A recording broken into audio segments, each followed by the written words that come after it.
چین سے آنے والے ایرانی بحری جہاز پر امریکہ کا حملہ، ایران نے مذاکرات کو امریکی ناکہ بندی کے خاتمے سے مشروط کر دیا۔ ترجمان ایرانی وزارت خارجہ اسماعیل بقائی نے کہا، فیصلے سے ثالث ملک پاکستان کو آگاہ کر دیا ہے۔ امریکہ سفارتی عمل آگے بڑھانے میں سنجیدہ نہیں۔ امریکہ نے بحری ناکہ بندی اور ایرانی جہاز پر حملہ کر کے جنگ بندی معاہدے کی خلاف ورزی کی ہے۔ موجودہ صورتحال کے باعث آبنائے ہرمز کو یک طرفہ طور پر معمول پر لانا ممکن نہیں۔ امریکی تجاویز غیر سنجیدہ، مطالبات غیر حقیقی ہیں۔ ایران سے جوہری مواد کی بیرون ملک منتقلی کبھی مذاکرات کا حصہ نہیں رہی۔ اس سے پہلے ایرانی صدر مسعود پزشکیان نے کہا تھا کہ دشمن پر عدم اعتماد اور باہمی روابط میں محتاط رہنا ناقابل تردید ضرورت ہے۔ جنگ کسی کے مفاد میں نہیں، کشیدگی میں کمی کے لیے ہر معقول اور سفارتی راستہ اختیار کیا جانا چاہیے۔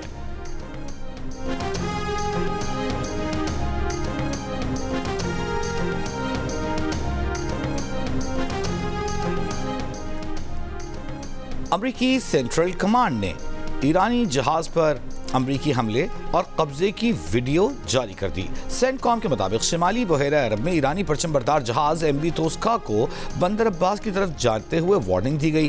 نہ رکنے پر انجن روم کو نشانہ بنایا۔ امریکی مرینز نے جہاز کو تحویل میں لے لیا۔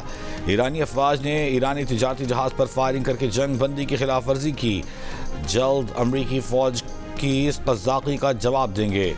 امریکی ناکہ بندی سے اب تک ایرانی بندرگاہوں کو آنے جانے والے 25 جہازوں کو واپس بھیجا جا چکا۔ امریکی صدر ٹرمپ کا کہنا ہے کہ ایرانی کارگو جہاز توسکا اب امریکی مریض کے قبضے میں ہے، دیکھ رہے ہیں کہ جہاز میں کیا ہے۔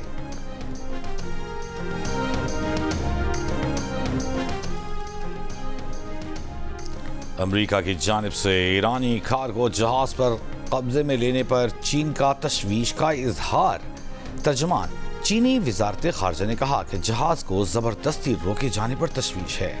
امریکہ ایران مذاکرات نازک مرحلے پر ہیں۔ امید ہے فریقین جنگ بندی معاہدے کی پاسداری کے لیے ذمہ دارانہ انداز میں کام کریں گے۔ چین جاری مذاکرات میں تعمیری کردار ادا کرے گا۔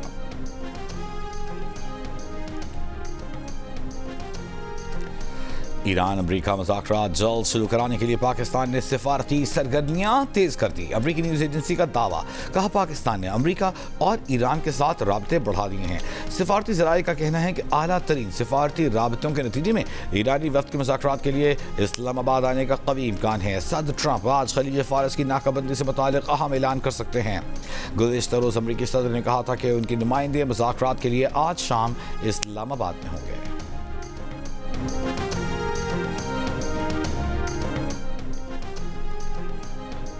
وزیر داخلہ محسن نقوی کی ایران کے سفیر رضا میری مقدم سے ملاقات۔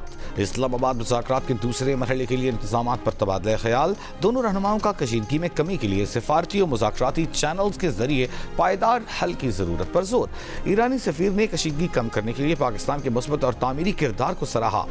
وزیر داخلہ نے کہا کہ اسلام آباد مذاکرات کے دوسرے مرحلے کے لیے تیاریاں مکمل ہیں۔ دہائیوں پر محیط پاک ایران برادرانہ تعلقات کو قدر کی نگاہ سے دیکھتے ہیں۔ پاکستان مذاکرات کے ذریعے ایران امریکہ تنازع کے حل کا خواہاں ہے۔ تنازع کا دیر پا حل ہی خطے کے امن و استحکام کا ضامن ہے۔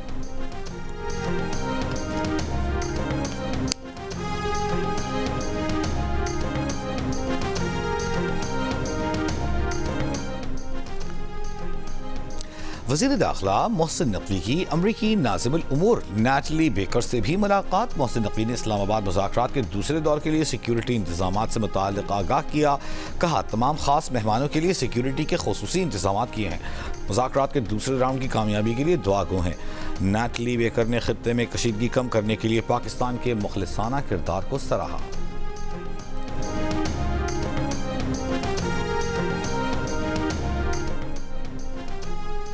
چین کے صدر شی جن پنگ کا سعودی ولی عہد محمد بن سلمان سے ٹیلی فونک رابطہ۔ چینی صدر کا آبنائے ہرمز سے جہازوں کی معمول کے مطابق آمد و رفت برقرار رکھنے پر زور۔ کہا چین فوری اور جامع جنگ بندی کی حمایت کرتا ہے۔ مشرق وسطیٰ کے تنازعات سیاسی اور سفارتی ذریعے سے حل کیے جائیں۔ روس، امریکہ اور ایران کے درمیان مذاکرات کا عمل جاری رہنے کے لیے پر امید ہے۔ کریملن سے جاری بیان میں ضرورت پڑنے پر ثالثی میں مدد کی بھی پیشکش۔ کہا مذاکراتی عمل سے خطے اور عالمی معیشت کے لیے منفی نتائج سے بچا جا سکے گا۔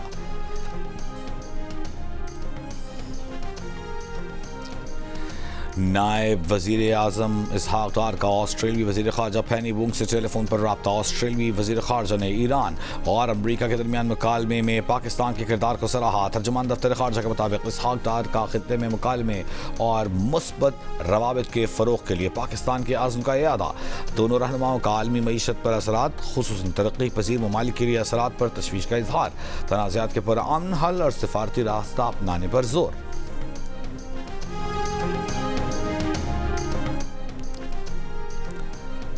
اسلام آباد اور راولپنڈی میں سیکیورٹی ہائی الرٹ، پاک فوج، رینجرز، اسلام آباد اور پنجاب پولیس تعینات۔ اسلام آباد میں ریڈ زون ہر قسم کی ٹریفک کے لیے مکمل طور پر بند، شہریوں کو متبادل ٹریفک پلان پر عمل درآمد کرنے کی ہدایت۔ ٹریفک پولیس کے مطابق G5، G6، G7، F6 اور F7 کے رہائشی راولپنڈی آنے جانے کے لیے ماگلا روڈ سے 9th ایونیو استعمال کریں۔ دارالحکومت میں ہیوی ٹریفک کا داخلہ بھی بند۔ راولپنڈی اسلام آباد میٹرو بس سروس مکمل طور پر بند۔ راولپنڈی میں فیض آباد، پیر ودائی اور 26 نمبر ٹرانسپورٹ اڈے بھی بند۔ انٹرسٹی ٹرانسپورٹ بندش سے راولپنڈی ریلوے اسٹیشن پر رش بڑھ گیا۔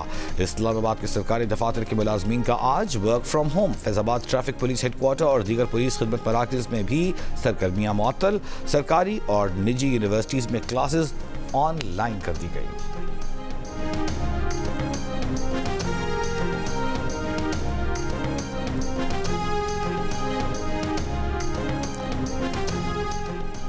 لیبنان نے اسرائیل سے بات چیت کے لیے اپنا مندوب نامزد کر دیا۔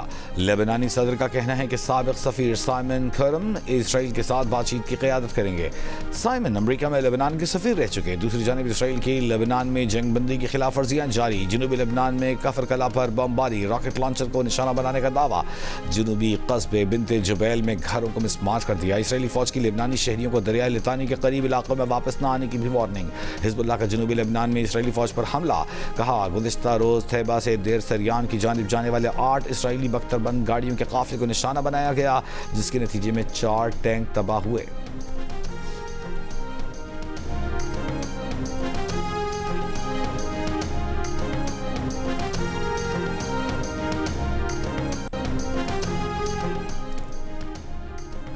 گلگت بلتستان کے عام انتخابات کے لیے پارٹی امیدواروں کے ناموں پر مشاورت۔ مسلم لیگ نون کے پارلیمانی بورڈ کا اجلاس۔